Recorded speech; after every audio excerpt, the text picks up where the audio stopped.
श्री शिवाय नमस्तुभ्यम। मैं हूँ वामिका और आप सभी का हमारे चैनल आध्यात्मिक सागर में हार्दिक स्वागत है। आज सोमवार का दिन है। आज के दिन भगवान शिव का सोमवार व्रत रखने वाले भक्तों को सोमवार व्रत कथा सुननी चाहिए अथवा पढ़नी चाहिए। इससे भगवान शिव सभी की मनोकामनाएं पूर्ण करते हैं। तो आइए आज सुनिए सोमवार व्रत की कथा। एक धनवान साहूकार था जिसके घर किसी प्रकार की कोई कमी नहीं थी, परंतु उसको एक दुख था। उसका कोई पुत्र नहीं था। वह इसी चिंता में दिन और रात रहता था और वह पुत्र की कामना से प्रति सोमवार को शिवजी का व्रत और पूजन किया करता था। सायंकाल को मंदिर में जाकर शिवजी का दीपक जलाता था। उसके भक्ति भाव को देखकर एक समय श्री पार्वती जी ने शिवजी महाराज से कहा कि वह साहूकार आपका अनंत भक्त है और सदैव आपका व्रत और पूजन बड़ी श्रद्धा से करता है। इसकी मनोकामना आपको पूर्ण करनी चाहिए। तब भगवान शिव ने कहा कि हे पार्वती, यह संसार कर्म क्षेत्र है। जैसे किसान खेत में जैसा बीज बोता है वैसा ही फल काटता है, उसी तरह से इस संसार में जैसा कर्म करते हैं वैसा ही फल मिलता है। तब माता पार्वती ने अत्यंत आग्रह से कहा कि महाराज, जब यह आपका भक्त है और इससे किसी प्रकार का दुख है तो उसको अवश्य दूर करना चाहिए, क्योंकि आप सदैव अपने भक्तों पर दयालु हैं और उनके दुखों को दूर करते हैं। यदि आप ऐसा नहीं करेंगे तो मनुष्य आपकी सेवा व्रत क्यों करेंगे? माता पार्वती जी का आग्रह देखकर भगवान भोलेनाथ कहने लगे कि हे पार्वती, इसके कोई पुत्र नहीं है, इसी चिंता से यह दुखी रहता है। इसके भाग्य में पुत्र न होने पर भी इसको पुत्र की प्राप्ति का मैं वर देता हूँ, परंतु वह पुत्र केवल 12 वर्ष तक जीवित रहेगा। इसके पश्चात वह मृत्यु को प्राप्त हो जाएगा। इससे अधिक मैं और कुछ इसके लिए नहीं कर सकता। यह सब बातें वह साहूकार सुन रहा था। इससे उसको न कुछ प्रसन्नता हुई और न ही उसे कुछ कष्ट हुआ। वह पहले जैसे ही भगवान शिव का व्रत और पूजन करता रहा। कुछ समय व्यतीत हो जाने पर साहूकार की स्त्री गर्भवती हुई और उसे 10वें महीने में गर्भ से अति सुंदर पुत्र की प्राप्ति हुई। साहूकार के घर में बहुत खुशियां मनाई गई, परंतु साहूकार ने उसको केवल 12 वर्ष की आयु जानकर कोई अधिक प्रसन्नता प्रकट नहीं की और न ही किसी को ये भेद बताया। जब वह 11 वर्ष का हो गया तो उस बालक की माता ने उसके पिता से विवाह आदि के लिए कहा, परंतु साहूकार कहने लगा, मैं अभी इसका विवाह नहीं करूँगा और पढ़ने के लिए इसे भेजूंगा। फिर साहूकार ने अपने साले अर्थात उस बालक के मामा को बुलाकर उसको बहुत सा धन देकर कहा, तुम इस बालक को काशी में पढ़ने के लिए ले जाओ और रास्ते में जिस स्थान पर भी जाओ वहाँ यज्ञ करना और ब्राह्मणों को भोजन कराते जाना। वह दोनों मामा और भांजे सब जगह यज्ञ करते और ब्राह्मणों को भोजन कराते जा रहे थे। रास्ते में उनको एक शहर पड़ा। उस शहर के राजा की कन्या का विवाह था और दूसरे राजा का लड़का जो विवाह कराने के लिए बारात लेकर आया था वह एक आंख से काना था। उसके पिता को इस बात की बड़ी चिंता थी कि कहीं वर को देखकर कन्या के माता पिता विवाह में किसी प्रकार की अड़चन पैदा न कर दें। इस कारण जब उसने अति सुंदर सेठ के लड़के को देखा तो उसने मन में विचार किया कि क्यों न दरवाजे के समय इस लड़के से वर का काम चलाया जाए। ऐसा विचार करके वर के पिता ने उस लड़के और मामा से बात की तो वे दोनों राजी हो गए। फिर उस लड़के को वर के कपड़े पहनाकर और घोड़ी पर चढ़ाकर दरवाजे पर ले गए और बड़ी सुंदरता से सब कार्य संपन्न हो गए।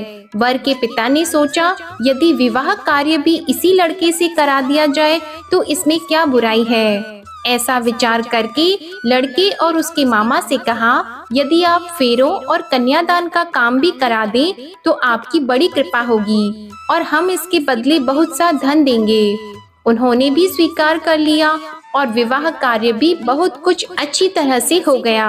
परंतु जिस समय लड़का जाने लगा तो उसने राजकुमारी की चुन्नी के पल्ले पर लिख दिया कि तेरा विवाह मेरे साथ हुआ है, परंतु जिस राजकुमार के साथ तुमको भेजेंगे वह एक आंख से काना है।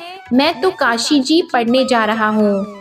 उस राजकुमारी ने जब अपनी चुन्नी पर ऐसा लिखा हुआ देखा तो उसने राजकुमार के साथ जाने से मना कर दिया और कहा कि ये मेरा पति नहीं है, मेरा विवाह इसके साथ नहीं हुआ, वह तो काशी जी पढ़ने गया है। राजकुमारी के माता पिता ने अपनी कन्या को विदा नहीं किया और बारात वापस चली गई। उधर वह सेठ का लड़का और उसका मामा काशी जी पहुंच गए। वहां जाकर उन्होंने यज्ञ करना और लड़के ने पढ़ना शुरू कर दिया। जब लड़के की आयु 12 साल की हो गई तब एक दिन उन्होंने यज्ञ रचा रखा था कि लड़के ने अपने मामा से कहा, मामा जी आज तो मेरी तबीयत ठीक नहीं है। मामा ने कहा अंदर जाकर सो जाओ। तब लड़का अंदर जाकर सो गया और थोड़ी देर में उसके प्राण निकल गए। जब उसके मामा ने आकर देखा कि वह तो मुर्दा पड़ा है तो उनको बहुत दुख हुआ और उन्होंने सोचा कि मैं अभी रोना पीटना मचा दूंगा तो यज्ञ का कार्य अधूरा रह जाएगा। अतः उन्होंने जल्दी से यज्ञ का कार्य समाप्त करके ब्राह्मणों के जाने के बाद रोना पीटना आरंभ कर दिया। संयोगवश उसी समय शिवजी और पार्वती जी उधर से जा रहे थे। पार्वती जी कहने लगी, हे महादेव, कोई दुखिया रो रहा है, इसके कष्टों को आप दूर करो। तब भगवान शिव बोले, इसकी आयु इतनी ही थी सो ये भोग चुका है। माता पार्वती ने कहा कि महाराज कृपा करके इस बालक को और आयु दे दो, नहीं तो इसके माता पिता तड़प तड़प कर मर जाएंगे। पार्वती जी के इस प्रकार बार बार आग्रह करने पर भगवान शिव ने उसे जीवन दान दे दिया और शिव जी की कृपा से लड़का जीवित हो गया। शिवजी और पार्वती जी कैलाश पर चले गए। तब इस प्रकार यज्ञ करते हुए लड़का और उसका मामा अपने घर की ओर चल पड़े। रास्ते में उसी शहर में गए जहां उसका विवाह हुआ था और जहां पर आकर यज्ञ किया तो लड़के के ससुर ने उसे पहचान लिया और अपने घर महल में जाकर बड़ी खातिर के साथ बहुत दास दासियों के सहित आदर पूर्वक लड़की और जमाई को विदा किया। जब वह अपने शहर के निकट आए तो मामा ने कहा, मैं पहले तुम्हारे घर जाकर सबको खबर करता हूँ। उस समय लड़के के माता पिता अपने घर की छत पर बैठे हुए थे और उन्होंने यह प्रण कर रखा था कि यदि हमारा पुत्र सकुशल घर आएगा तो राजी खुशी नीचे उतरकर आ जाएंगे, नहीं तो छत से गिरकर अपने प्राण खो देंगे। इतने में उस लड़के के मामा ने जाकर यह समाचार दिया कि आपका पुत्र आ गया है, परंतु उनको विश्वास नहीं हुआ। तब उसके मामा ने शपथ पूर्वक कहा कि आपका पुत्र अपनी स्त्री के साथ बहुत सारा धन साथ में लेकर आया है। तो सेठ ने आनंद के साथ उसका स्वागत किया और बड़ी प्रसन्नता से रहने लगे। इस प्रकार जो भी व्यक्ति सोमवार का व्रत करता है अथवा इस कथा को पढ़ता है या सुनता है, भगवान भोलेनाथ उसके सभी दुख दूर करके उसकी समस्त मनोकामनाओं को पूर्ण करते हैं। इस कथा के बाद अब आप भगवान गणेश की कथा को सुनिए। एक बुढ़िया माई थी, वह बहुत ही गरीब और दृष्टिहीन थी। उसके एक बेटा और बहू थे। वे बुढ़िया सदैव गणेश जी की पूजा किया करती थी।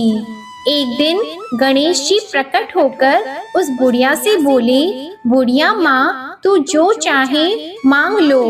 बुढ़िया बोली, मुझसे तो मांगना नहीं आता, कैसे और क्या मांगूं?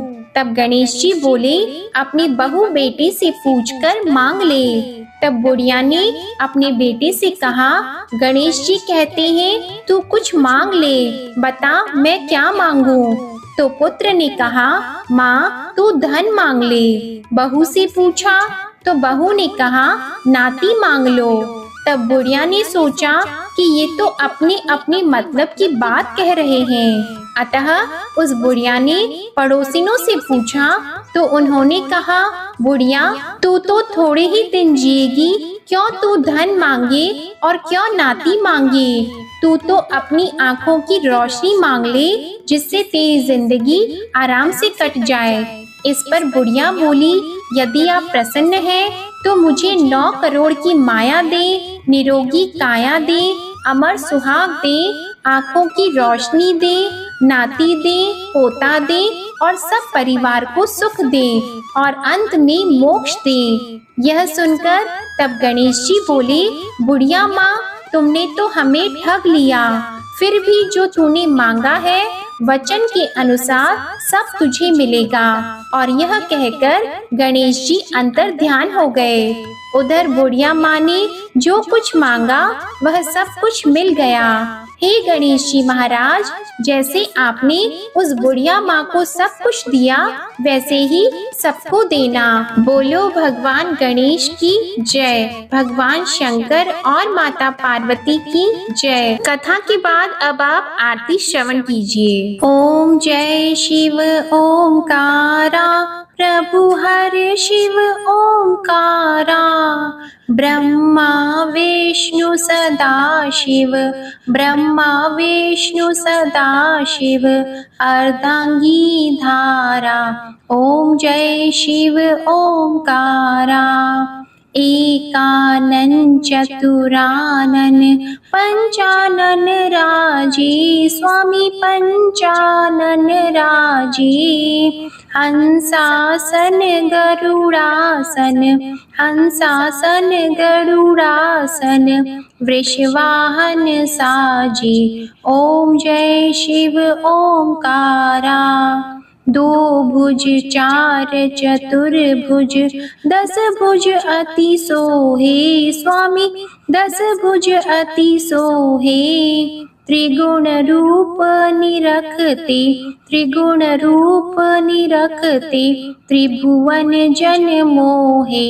ओम जय शिव ओमकारा, अक्षमाला वनमाला मुंडमाला धारी, स्वामी मुंडमाला धारी, त्रिपुरारी कंसारी, त्रिपुरारी कंसारी, करमाला धारी। ओम जय शिव ओमकारा, श्वेतांबर पीतांबर बाघंबर अंगे, स्वामी बाघंबर अंगे, सनकादिक गरुणादिक, सनकादिक गरुणादिक, भूतादिक संगे।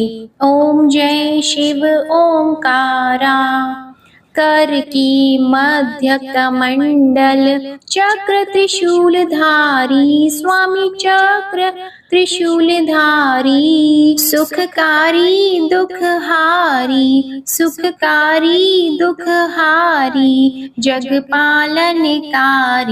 ओम जय शिव ओमकारा, ब्रह्मा विष्णु सदा शिव, जानत अविवेका, स्वामी जानत अविवेका, प्रणवाक्षर में शोभित, प्रणवाक्षर में शोभित, ये तीनों एका।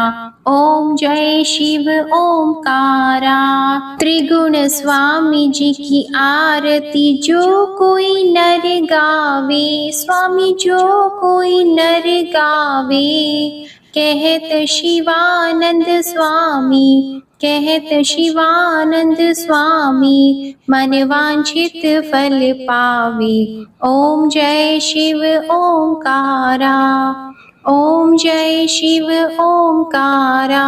प्रेम से बोलिए भगवान शिव की जय, माता पार्वती जी की जय, भगवान गणेश जी की जय। आपको आज की कथा अच्छी लगी हो तो वीडियो को लाइक कीजिएगा और कमेंट में भगवान शिव की जय जरूर लिखिएगा और हमारे चैनल को सब्सक्राइब करके बेल आइकन प्रेस कीजिएगा। धन्यवाद।